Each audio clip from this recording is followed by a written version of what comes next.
Good morning and welcome to another episode of Perkasie Business Chat. Today my guest is Vicki Lilley of Thrivent Financial. Vicki, welcome to the show. Thank you. Vicki, tell us a little bit about what you do, how you got involved with Thrivent. Sure. I've been with Thrivent for 16 years. I am a financial advisor. I work with people in the community on lots of different things, but my expertise is really working with people who are ready to get serious about planning.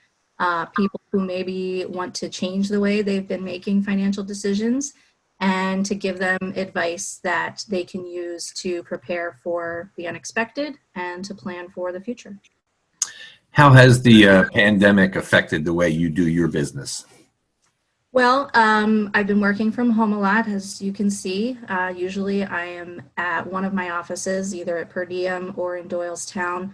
But I'm working from home, been doing a lot of meetings over Zoom, and just been spending a lot of time on the phone, talking with clients, answering questions, addressing needs that they have been experiencing since the pandemic started. What kind of questions are you getting from your clients? What do they want to know? I think, this has really served to make planning front and center, and the need for planning front and center. There's been things that, we've talked about with clients over the years that, things like life insurance, for example, planning for uncertainty that didn't seem to be as important before, emergency savings, some of those basic things that now that this has hit, realizing, yeah, these things are really important and there's a reason for them. So it's, something that has really emphasized the fact that the advice we've been giving has been really important because now people are relying on those emergency savings or maybe struggling because they don't have them. The people who have gotten sick are now, happy at the fact that they put in disability insurance into their plan.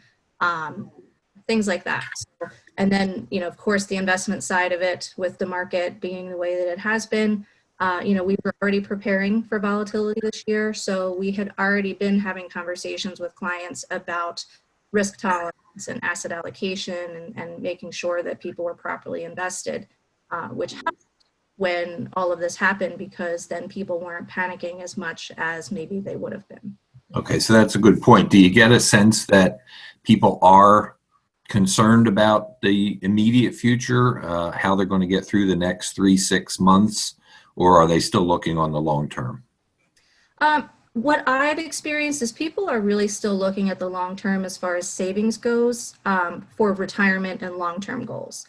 It's more of the short term that has people worried, like how has their cash flow been affected? Have they lost a job or have they had reduced hours and how is that affecting their ability to pay their bills now?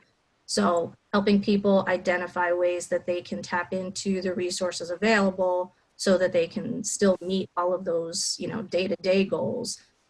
It's long-term stuff that I have seen a lot of people who were well prepared that, they knew that some sort of volatility was going to come, that this tremendous run that we had on the market was going to end at some point. So that sort of panic didn't happen to the extent that, I think a lot of people maybe expected that it would. And that's the point of being prepared, as it sounds like you do for your clients. I'm sure you do individualized counseling. Everybody's got a different situation, but is there a single thread right now, a single piece of advice that you're giving to your clients that maybe applies to everybody across the board? Sure. So the big thing for me that I use when I'm advising people is I use something called the smart money philosophy, which is prepare for the certainty of uncertainty.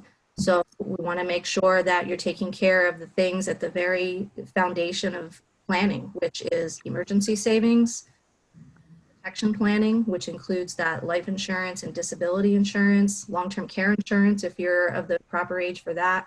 Health insurance is all built into that. So taking care of those really basic things before you worry about putting money away for any of the more long-term things. So getting those foundational pieces in place is really important.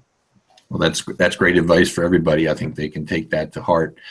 Now, in addition to being a financial advisor, you've been very active in the community, especially since this pandemic started, in helping some of the charities, Penridge Fish, Beyond Friends Outreach, Meals for the Frontline. Talk a little bit about how you've been able to help and why you've been able to do it. Sure. So, serving people and helping others is something that is a core value of mine. So that's sort of a thread that runs in, throughout anything that I do. But Thrivent as well is a company that is built on generosity and encourages generosity within its membership and its client base. So I'm able to use some of the resources that Thrivent makes available to me as a Thrivent member, as well as to all the Thrivent members out there, to give back to the community. So I love Perkasie. I love living in this town, and I just think the culture here is so different from any place else I've been. And so giving back to those local organizations is important. I ran the Kindness Challenge, where I was able to give money back to some of those organizations, donated Easter meals to some families in need, and then also provided meals through Meals for the Frontline. Well, I know you've made a difference in the community for sure. I've heard from a number of people who are involved with those charities that they really appreciate how much you've done, how much visibility you've helped to bring to their cause. And that's as important in some ways as the money. Thank you. And we appreciate everything that you do. Anything else that you'd like to add about what Thrivent's all about? Tell me a little bit about Thrivent. I'm not familiar with that as a company. It sounds like it's pretty special. Sure. So most people aren't very familiar with Thrivent because we've never really done advertising. We have relied on word of mouth, grassroots marketing ever since we began, which was back in 1902. So we're well over 100 years old.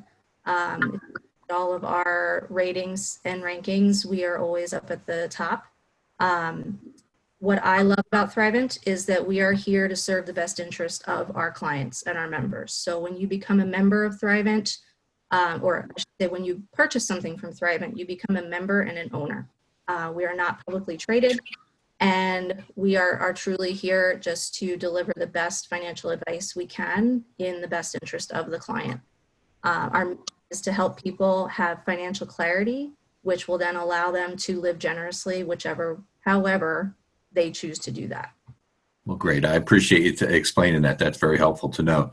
Now, I would like to end on an up note, as I've done with all my interviewees in this series of Perkasie Business Chat, is ask you to either tell me a corny joke, sing a couple of lines from your favorite song, or do an impression of a person that we would all recognize. And you've decided to tell us a really, really good joke, correct? Oh, that's a good tee up there. Well, I'm not going to sing and I can't do impressions, but I did, because it's Mother's Day weekend coming up, I just looked up a joke. So what do you call a short mother? I don't know, Vicki. What do you call a short mother? A mini mom. Mini mom. Minimum? Minimum. There you go. Minimum. It's all in the pronunciation. There you go. Vicki, thank you very much for your time today. I appreciate it. Appreciate everything you've done for the community. We look forward to all the cool things you'll be doing in the future. Stay safe, stay well, and we'll see you soon. Thanks, Joe. Thank you.